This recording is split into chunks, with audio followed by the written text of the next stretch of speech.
Hello everyone! Welcome sa aking kusina, munting kusina. So magmamarinate po tayo ngayon ng chicken at gagawa po tayo ng chicken biryani.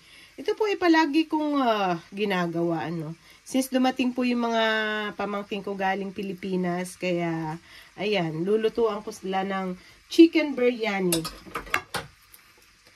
So nilalagyan ko po yan ng garlic paste. Pwede rin po kayong gumamit nung hiniwa o giniling yung bawang, pero para madali ang buhay, ganito na lang. Marami po ito. Ito po is almost 4 kilos.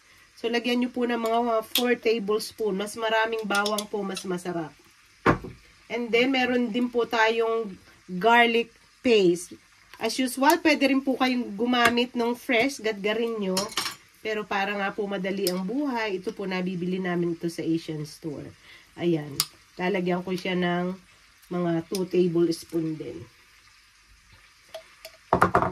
And then, lalagyan po natin ng cumin.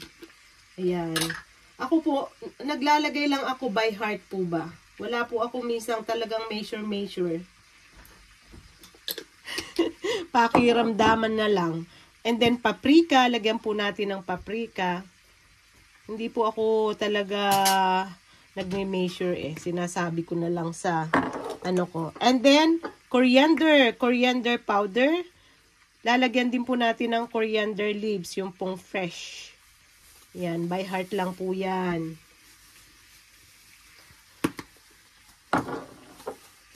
And then, luyang dilaw. Pwede rin po kayong gumamit ng fresh na luyang dilaw. Gadgarin nyo lang. Ayan.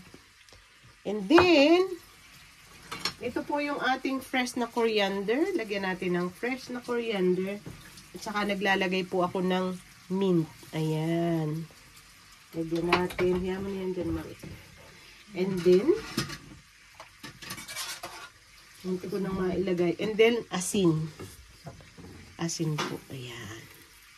Imamarinate ko po ito ng matagal. Bukas ko pa po ito lulutuin. And then, haluin nyo po. Haluin nyo. And then, bukas, ipapakita ko sa inyo yung ating finished product. Nagtanong lang po kayo. Normally po, pag pamarinate, nilalagyan ko rin po ng yogurt. Yung pong walang lasa, yung plain yogurt. So, nakalimutan ko, kaya bibili muna ako.